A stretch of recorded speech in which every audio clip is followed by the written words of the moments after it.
Black Star Sports TV here, back with you, man. Been a minute, but your boy's still around. Give thanks. Hope everybody's doing well, man. Blessings to everybody in the family, and thank you for tuning in. Hey, I got to give a shout out, man. I had to. Canelo Alvarez. Now, I be on sentiment about some things here and there. Excuse me. Whew, got a little. But I gotta give them props on this, man, and Eddie Reynoso as well, because they've been consistent. But news is going around, and it came out now that Canelo Alvarez himself had kicked Teofimo Lopez out of his gym, and I gotta say, man, that's a stand-up action, man. That's a stand-up action, and I really appreciate that. You know I clown Canelo about certain things. We want Canelo to have certain fights, but I mean, he's a good fighter, and he seems like he's an alright guy. But you know, the game is in his favor, man, and they play him certain ways, so we got to get on him about them type of things. But as far as that go, man, I gotta say, man, you know, because I started out a Canelo fan. I was a big time Canelo fan. I was going around here in Houston, and I was letting Mexicans know about him who didn't know who Canelo was. They telling me Triple G gonna stomp the floor with him. I'm telling you, nah, man. I'm telling you, boy, this boy can go. So, you know, he did that to Teofimo Lopez, because Teofimo was really taking it too far and really went out of the ways, man. Because hey, this is a sport of boxing, and you know, there's certain things that's in the sport, certain things out of the sport. When you cross lines, and you cross a line like he did with dropping the N-bomb the way he did with the hard R, or whatever, how people say whatever, it says a lot.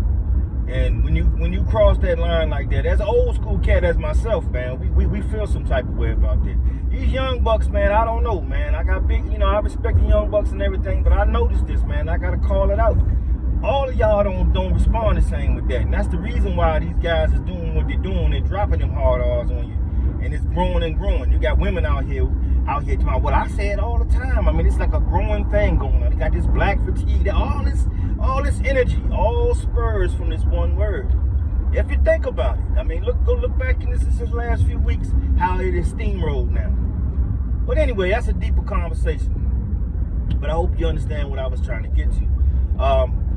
You know, Teofimo really talking about, well, I'm doing it for promotions and all this and that, and he targets Terrence Crawford. You know, maybe because Terrence Crawford is one of the blackest out there. You know, he's a dark-skinned brother. Knowing that you're putting all this out when you know this guy got the biggest fight of his life, he's not going to give up the Canelo fight to come worry about some Teofimo Lopez. So you're shooting off the mouth like he always does. He always calling people out who already got prior engagements.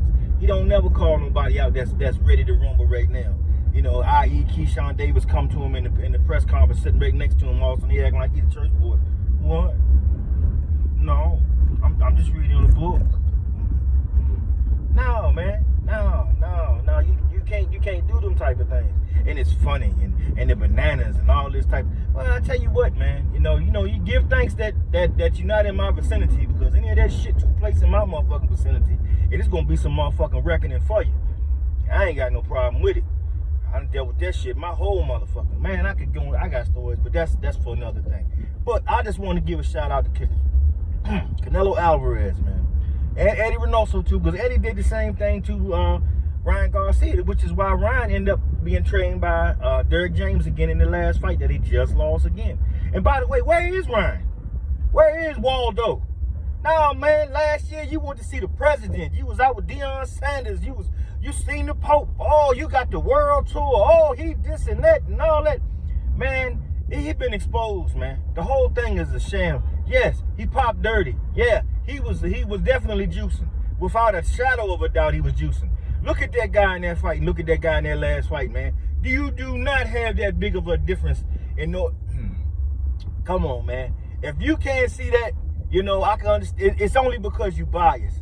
But if you're looking at it through unbiased eyes, you have to acknowledge the fact that that man was nowhere near as big. But then again, we don't know what his weight was the night of the fight, no way, because the night before the weigh-in of the Devin Haney fight, he came in 15 pounds fucking overweight. He was never trying to make it. He tried to do a massive cut down. Then he want to blame the guy he brings in the cut down. He put it in me. He did it. It was that guy. It was everybody but him. Takes no accountability for nothing, man. Instead of saying, hey, man, I feel like something happened, man. I don't know what happened, bro. Look, let's do this thing again, and so we can prove, you know, hey, it's you know, straight up that my win was legit, or whatever be the case. Because it's been exposed. You failed them tests. It is what it is. You know, it's time to man up and do that. But he don't have it in him. He's still running around here. I ain't do this. After all the racist shit, all the stuff he said, but that led to Reynoso saying, hey, you're not in this gym. Which while he wasn't there, he ended up going back to Derrick James. Because originally he wanted to go back with Derrick James.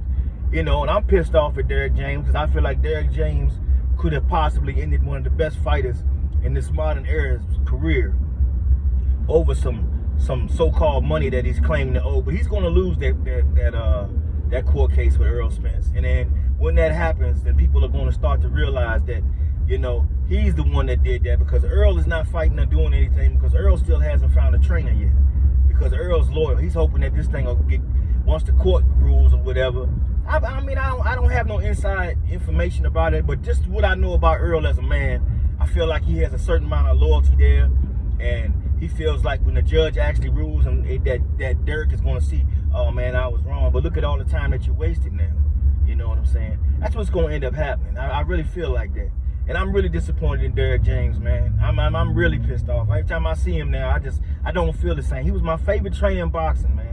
Really was, really good. And if you go back to some of my older videos where I talk about Ryan Garcia, I even said that Ryan Garcia needs to get with him to be the best. And he ended up being the best that he could be that night, but he was juicing.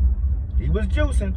But at the same time, man, that was a good matchup for him. He tightened up his defense. He wasn't leaning back. He wasn't putting his chin up in the air. You know, he looked a lot better. So, you know, I'll give props and props is due. But, man, my man Earl, man, you used to gonna do my man Earl like that? Nobody knew you before Earl, man. You know, Earl got a certain amount of loyalty to you, owed to you, and then vice versa. So we'll see what happened with that, man. But I have to say, man, Canelo Alvarez, Eddie Reynoso, man, I take my hat off to them two guys, man. That's a stand-up gesture. As much as they talk about I represent the Mexican people, not this and this and that, no, sometimes people can take it and boil it up as racism, but it's okay, I understand. You represent your people, that's fine. But we should do the same, and it should be allowed to. It shouldn't be looked at, oh, well, you just doing it because he's black. I mean, that's boxing. Everybody roots for their nation and race and pride. You know, that's the whole thing of fan bases in boxing anyway. People like to see people that look like themselves succeed. Doesn't mean that you have to hate somebody else. It's certain styles of boxing that you might like, you know. Some people like the brawlers, so they're going to like the certain, like the Mexican style, Mexican fighters, and certain. They might not even be the same race. So, you know, but that's boxing. But I just wanted to shout that out, man, and give that props to them, man, because hey, respect, man, respect. Because they didn't have to do anything. They could have just went on and let it ride, you know. The fan base would have been okay with it, because a lot of them guys is you know, they liked it what T.O. was doing, so. You know, respect to them for that, man. I just wanted to put that out there, man. Hope everybody's doing well, man. Happy late Mother's Day to all the mothers out there. Big respect. But I'm Black Star Sports TV, man, and I'm out.